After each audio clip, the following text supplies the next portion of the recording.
बिस्मिल्लाहिर्रहमानिर्रहीम। अस्सलाम वालेकुम ख़वातीन व हज़रात, मैं हूं आपका जुनैद सलीम और आप देख रहे हैं इंसाफ डिजिटल। नाज़रीन, गुज़िश्ता चंद रोज़ आप सालाना तातीलात की वजह से मेरी मारूज़ात नहीं सुन सके। आज बात करने बैठा हूं तो सामने ख़बरों का एक अंबार है। सोचता हूं कहाँ से शुरू करूं और कहाँ पे ख़त्म। हर तरफ परेशानी है, वसवसे हैं, नफसा नफसी है। ऐसे में मुझ जैसा एक कलम मज़दूर सहाफ़ी बोले भी तो क्या बोले। मौका नए साल का है, दुआएं दी जानी चाहिए, नेक ख्वाहिशात का इजहार किया जाना चाहिए, अच्छी उम्मीद रखनी चाहिए। लेकिन नाज़रीन, जब हर दलील बेवज़न करार दे दी जाए, जब हर तहकीक कागज़ पर लिखे हरफ गलत की तरह मसल दी जाए, जब बंदों को तोले बग़ैर मनसब अता कर दिए जाए, जब चापलूसी मेयार बन जाए तो फिर सच बदतमीज़ी लगने लगता है। जब झुकने वाले रफ़तें पाएँ तो फिर खुद ही का सबक बेवकूफ़ी कहलाता है। जिन माशरों में नाज़रीन सवाल, जुर्म और ख़ामोशी वफ़ादारी करार दी जाए, उन माशरों को फ़ना के घाट उतरने से फिर कोई नहीं रोक सकता। किसी भी माशरे के वजूद का आखिरी जवाज़ इंसाफ के इदारे यानी अदालतें हुआ करती हैं। मगर यहाँ तो अदालतें फ़ैसला सुना दें तो उसके बाद फिर वज़रा निकल आते हैं। क्या इंसाफ के तर्जुमानों को इसकी ज़रूरत पड़ गई है? अगर अदालती फ़ैसले ठीक हैं तो फिर इसके लिए वजाहतें क्यों देनी पड़ रही हैं? अगर फ़ैसले मजबूत हैं तो फिर लहजों में खौफ क्यों बोल रहा है?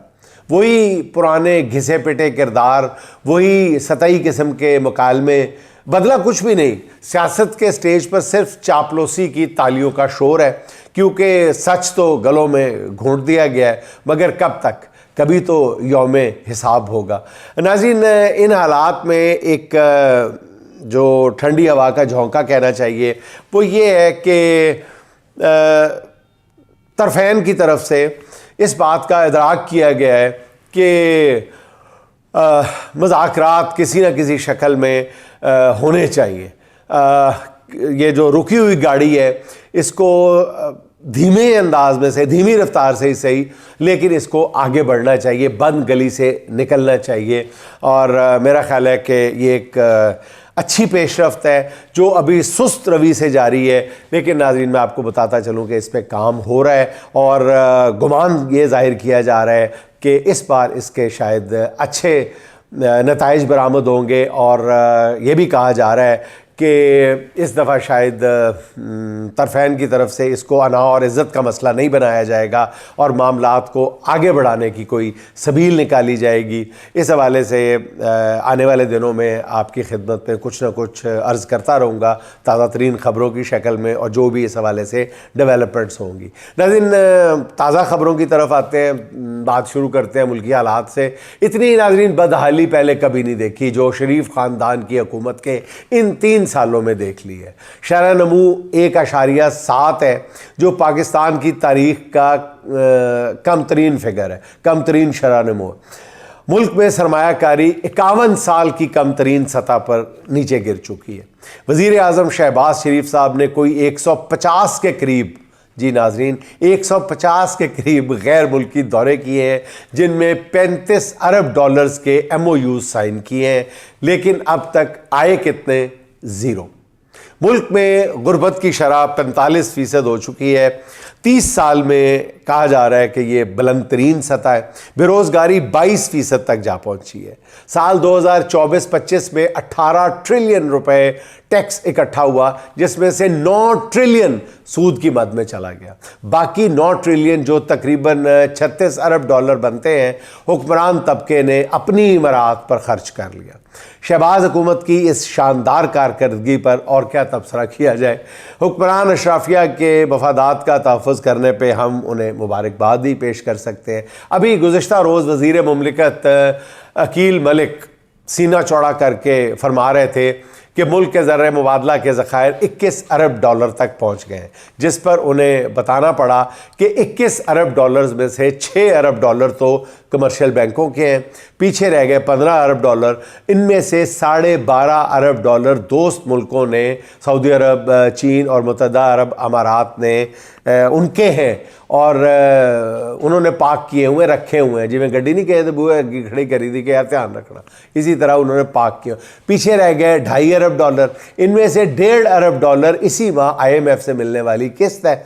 पीछे बचा 1 अरब डॉलर जो इस हुकूमत की 3.25 साल की कारगुजारी है, यानी कौमी ख़जाने में सिर्फ 1 अरब डॉलर है। शहबाज हुकूमत की शानदार इक़्तिसादी कारकर्दगी पर शाबाश किसको किसको देनी है, इस बारे में मेरे नाज़रीन और सामीन अपने कमेंट्स में मेरी रहनुमाई ज़रूर फरमाएँ। नाज़रीन, वज़ीर मुमलिकत तलाल चौधरी साहब का कहना यह है कि अगर आप पेशावर और लाहौर का मवाजना करें तो ये ऐसे ही है, इतना ही फ़र्क है जितना पाकिस्तान और दुबई में। इस पर मोहतरम तलाल चौधरी साहब से सिर्फ इतना अर्ज़ करना चाहता था कि आधा सच झूठ की बदतरीन शक्ल होता है। शरीफ ख़ानदान तलाल साहब 1981 से किसी न किसी शक्ल में इक़्तिदार के अंदर मौजूद है। नवाज शरीफ पंजाब के वज़ीर आला और 3 बार वज़ीर आज़म रहे। इनके भाई शहबाज शरीफ 3 बार पंजाब के वज़ीर आला रहे, दूसरी बार वज़ीर आज़म है। इनके बेटे शहबाज शरीफ भी वज़ीर आला बने। अब मरियम नवाज़ साहिबा तकरीबन 2 साल से वज़ारत आला के मनसब पर फायज़ है। KP के मुकाबले में दुबई जैसे पंजाब में 96 लाख बच्चे स्कूलों से बाहर हैं। पाकिस्तान इंस्टीट्यूट ऑफ एजुकेशन की रिसर्च के मुताबिक, रिपोर्ट के मुताबिक 5 से 16 साल के 47 लाख लड़के और 48 लाख लड़कियां कभी स्कूल ही नहीं गए। यूनिसेफ के आदाद शुमार बता रहे हैं, वो इससे भी ज़्यादा तलख है कि इसी दुबई जैसे पंजाब में एक भी ऐसा अस्पताल नहीं है जहां मियां मोहम्मद नवाज शरीफ साहब और शरीफ फैमिली का कोई रुकन भी अपना इलाज करवा सके। पंजाब में तरक्की की एक तवील फहरिस्त है इसके अलावा भी, लेकिन फ़िलहाल नाज़रीन इसी पर इक्तफ़ा करें काफ़ी है। शायद इससे तलाल चौधरी साहब को कुछ अफाका हो जाए। अगर वो बात को मज़ीद आगे बढ़ाना चाहते हैं तो हम भी आईना दिखाने की ये कोशिश और काविश जारी रखेंगे।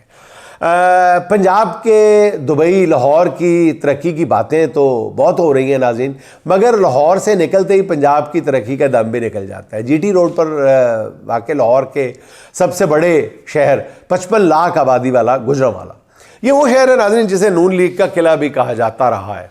8 फरवरी को PTI ने यह किला भी फतह कर लिया था। बाय द वे, शायद एक वजह यह भी है कि इन दिनों गुजरांवाला बदतरीन शहरी मसाइल का शिकार है। शहर और गिरदोनवा को मिलाकर 1 करोड़ आबादी के लिए सिर्फ 1 DHQ हॉस्पिटल है, जिसकी खस्ता हाली बयान से बाहर। मरियम नवाज हुकूमत ने DHQ हॉस्पिटल में सर्जिकल टावर बनाने का ऐलान किया, जो ताहाल शुरू नहीं किया जा सका और दूर दूर तक ऐसा कोई इम्कान भी नज़र नहीं आ रहा। गुजरांवाला में ही बुलंदबांग दावे करते हुए 1000 बेड्स पर मुश्तमिल चिल्ड्रन हॉस्पिटल बनाने का भी ऐलान किया गया था, मगर ये मंसूबा अराजी और फंड्स की कमी के बायस सुखड़ कर 100 बेड्स तक महदूद हो गया था। मगर फिर नाकाफ़ी सहूलतों की वजह से यहाँ इलाज मालजे का मयार भी आपके सामने ही है। आलियान गुजरांवाला बहुत अच्छी तरह जानते हैं क्या हाल है, जिसकी वजह से लाहौर के चिल्ड्रन हॉस्पिटल को इजाफी दबाव का सामना रहता है। गुजरांवाला के नौशहरा रोड पर 120 बेड्स पर मुश्तमिल शहीद सगीर हॉस्पिटल और 60 बेड्स के गालिबन 60 बेड्स के ख्याली हॉस्पिटल के मंसूबे को भी फंड्स की कमी की वजह से ख़त्म कर दिया गया, यानी ख्याली हॉस्पिटल को ख्याली हॉस्पिटल करार दे दिया गया है। कामोकी में 120 बेड्स के अस्पताल का मंसूबा भी इब्तदाई फंड्स मुख्तस ना होने की वजह से ख़त्म कर दिया गया है। पंजाब हुकूमत के पास फ़ंड सिर्फ ज़ाती तशहीर के लिए हैं और खूब है। गुजरांवाला में सेहत के जिन मंसूबों को फ़ंड्स की वजह से ख़त्म किया गया, उन मंसूबों को ऐलान के वक्त की गई तशहीर के अखराजात का तखमीना लगाया जाए तो मेरी ज़ाती राय है कि इतने पैसों में 200 बेड्स का हॉस्पिटल भी बन सकता था। नाज़रीन, तकरीबन 20 साल बाद हुकूमत पंजाब ने लाहौर में एक बार फिर बसंत मनाने का ऐलान किया है।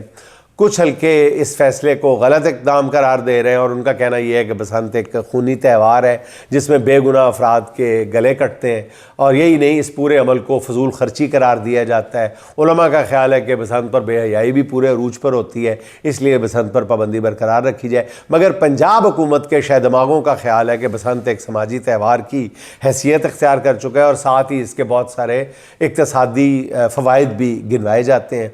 उनका ख्याल है कि बसंत के इनेकाद से मैडम वज़ीर आला का सॉफ्ट इमेज उभारने में भी मदद मिल सकती है। यही नहीं, हुकूमत के पास बसंत के हक़ में दलाइल की एक तवील फहरिस्त भी मौजूद है। और नाज़रीन, ये जो दोनों तरफ से दलाइल दिए जाते हैं ये कोई नए नहीं है, सच्ची बात है, ये बहुत पुराने हैं। हर साल इसी तरह के जब भी पाबंदी की बात आती है, पाबंदी उठाई जाती है चंद दिन के लिए, फिर लगा दी जाती है, तो दोनों तरफ से ये दलाइल दिए जाते हैं, जिसकी बुनियाद पर मेरा ख्याल है कि तंग आकर इस दफ़ा हुकूमत जो है वो बसंत मनाने पर डटी हुई नज़र आ रही है। मगर इसी दौरान एक ऐसी खबर सामने आई जिसे पंजाब के हुक्मरानों के पैरों तले से ज़मीन निकल गई। अंदाज़ा है कि बसंत की बहाली का फ़ैसला करते हुए इस पहलू पर गौर ही नहीं किया गया था, जिसके बाद बसंत का इनेकाद एक बार फिर ख़तरे में पड़ गया।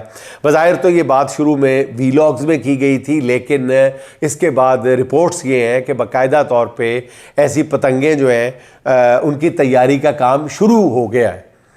अब कौन सी पतंगें वो आपने सुन ही लिया होगा। ज़राए के मुताबिक तहरीक इंसाफ के सर फिरे जो है वो बसंत पे पाबंदी लगवाने पर तुल गए। तो क्यों? बताया यह गया है कि जी इमरान खान की तस्वीर और PTI के नारों वाली बेशुमार पतंगें जो हैं वो उनकी फ़रोख्त शुरू कर दी गई है, जो बसंत से पहले ही कहा जा रहा है कि बांटी भी जाएंगी। PTI के ज़राए का ये कहना है कि बसंत पर फ़िज़ा में बुलंद होने वाली 70 से 80% पतंगों पर कप्तान की तस्वीर उनके पैगाम के साथ मौजूद होगी। इसके अलावा कैदी नंबर 804 के नारों वाले स्टिकर भी छपवाए जा रहे हैं जिन्हें पतंगों पर चस्पा किया जाएगा। तहरीक इंसाफ के इस इक़दाम से बसंत का इनेकाद जो है वो ख़तरे में पड़ता हुआ नज़र आ रहा है। अगर पंजाब हुकूमत बसंत बनाने पर बज़िद रही तो ऐसा कोई ऑर्डिनेंस भी आ सकता है कि जिसके घर से इमरान खान की तस्वीर वाली पतंगें बरामद होंगी, उस घर के मालिक पर दहशत गर्दी की दफ़ात के तहत मुकदमा दर्ज होगा। अल्लाह खैर करे, बसंत के बाद पंजाब की आधी आबादी जो है वो जेलों की हवाई ना खा रही हो। और नाज़रीन, एक ख़बर ये भी है कि बसंत के हवाले से ये पाबंदी उठाए जाने के बाद पंजाब पुलिस में भी कुछ इज़्तिराब पाया जाता है। बहुत सारे अफसरान का ख्याल है कि इस हवाले से अगर ये कैंपेन चल पड़ी तो फिर पुलिस का जो क्रैकडाउन है या जो पुलिस को एक्शन की तवक्को रखी जाएगी पंजाब पुलिस से, उस पर अमल करना पंजाब पुलिस के लिए खासा मुश्किल होगा, घर घर छापे मारना। बहरहाल देखें आगे क्या बनता है। नाज़रीन, वज़ीर आला KP सुहेल अफरीदी के दौरे लाहौर को जिस तरह पंजाब हुकूमत ने मिस हैंडल किया है और उसके आफ्टर शॉक्स अभी तक जारी है, इस पर बहुत बात हो चुकी है और नून लीग के हामी अखबार नवीस वीलॉगर्स भी इस बात की मुखालफत कर चुके हैं। और बात बहुत सीधी सी है नाज़रीन कि जिस तरह सुहेल अफरीदी ने लाहौर में आके मीडिया को और एक मीडिया को, सीनियर अखबार नवीसों को और हॉस्टाइल मीडिया को, जिनको ख़ास तौर पे डिप्यूट किया गया था मुबैना तौर पे कि आपने ये सवाल पूछने, उनको बहुत कॉन्फिडेंस के साथ सुहेल अफरीदी ने फेस किया, बहुत इत्मीनान से, तहम्मुल के साथ। इस पर नाज़रीन बहुत ज़्यादा बात हो चुकी है, मैं इसमें कोई मज़ीद इजाफा नहीं करना चाहता। अलबत्ता इस दौरे के दौरान सुहेल अफरीदी और उनकी काबीना के अरकान से जिस तरह के प्लांटेड सवालात किए गए हैं और जिस तरह के उनके फिर जवाबात भी सुनाई दिए गए, उनकी बाज़गश्त काफ़ी अरसे तक रहेगी। ख़ास तौर पर मीना खान अफरीदी से वो जो चर्च लाने वाला सवाल और उसके जवाब में मीना खान ने जो कुछ कहा, ये सब को नाज़रीन बहुत परेशान कुन था। बेहतर होता कि इसे डरौने ख्वाब की तरह भुला दिया जाता, मगर पंजाब के वज़रा ने मीना खान की गुफ्तगू को, जिसे उन्होंने किसी से मंसूब नहीं किया था उनके बकौल, उसे जोड़ के किसी से जिस तरह की बदमज़गी का माहौल पैदा किया गया है, उस पर नादान दोस्तों की अकल पे मातम ही किया जा सकता है। मेरा ख्याल है कि पंजाब हुकूमत को इस दौरे को बहुत बेहतर अंदाज में हैंडल करना चाहिए था और किया जाना चाहिए था। और फिर उसके बाद जो सूरत हाल पैदा हुई, उस पर भी मेरा ख्याल है कि डैमेज कंट्रोल जो था उस पर भी कोई गौर नहीं किया गया पंजाब हुकूमत की तरफ से। सुहेल अफरीदी के दौरे के हवाले से ही खबर है कि स्पीकर KP बाबर सलीम सवाती ने इस पर स्पीकर पंजाब असम्बली को ख़त लिख दिया है, जिसमें सुहेल अफरीदी के पंजाब असम्बली के सरकारी दौरे के दौरान पेश आने वाले अफसोसनाक वाक़े पे तशवीश का इज़हार किया गया है और कहा गया है कि अगर ऐसे वाक़यात को नज़रअंदाज किया गया तो ये सूबों के दरमियान हम आहंगी, बाहमी एहतराम और वफाकी ताउन के जज्बे को नुकसान पहुँचा सकते हैं, स्पिरिट को नुकसान पहुँचा सकते हैं।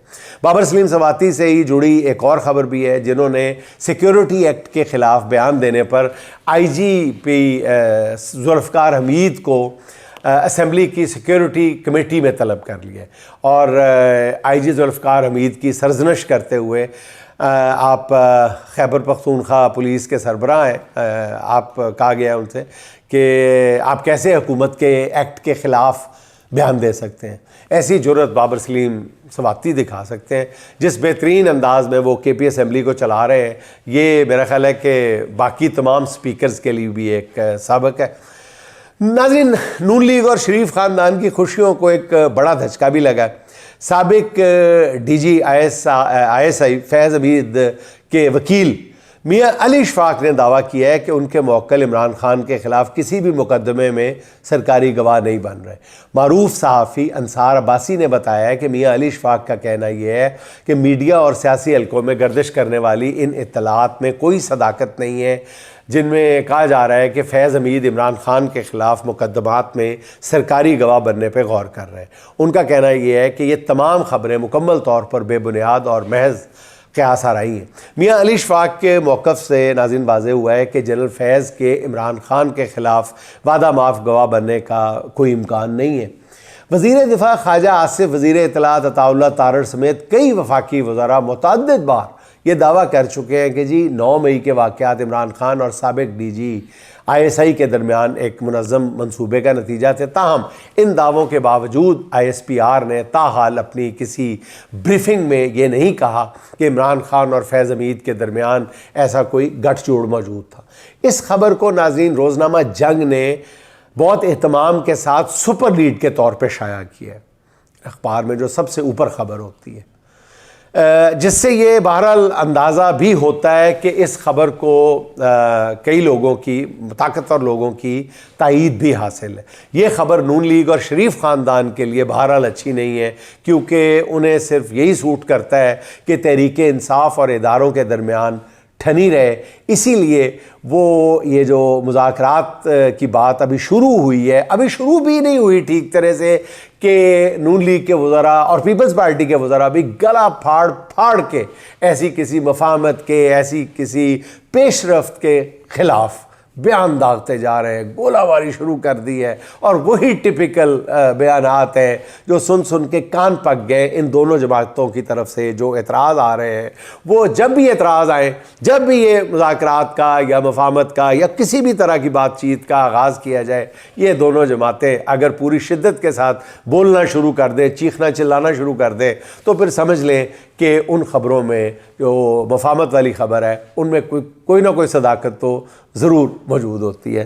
नाज़रीन, नए साल की आमद पे लोग एक दूसरे को अहमद फराज साहब के चंद अशार भेज रहे हैं और मेरा भी जी चाहा कि बजाय कुछ और आपको सुनाने के आपकी खिदमत में यही अर्ज़ कर देता हूँ, क्योंकि वो हालात हाज़रा को भी बहुत उसका ख़ूबसूरती से अहाता किए हुए हैं और इंसानी जज्बात का भी। हर नए साल की आमद पे ये खुश फहम तेरे, हर नए साल की आमद पे ये खुश फहम तेरे, फिर से आरास्ता करते हैं दरोबाम अपने, फिर से वामांदा इरादों को तसल्ली देने, फिर से वामांदा इरादों को तसल्ली देने, हम भुला देते हैं कुछ देर को आलाम अपने। गुलशुदा शम्मों को हम फिर से जला देते हैं, गुलशुदा शम्मों को हम फिर से जला देते हैं, फिर से वीरानी किस्मत को दुआ देते हैं, फिर से वीरानी किस्मत को दुआ देते हैं। नाज़रीन, खुश रहें, खुश रखें। आपसे मुलाकात होगी इंशाअल्लाह अगले व्लॉग में। अल्लाह हाफ़िज़।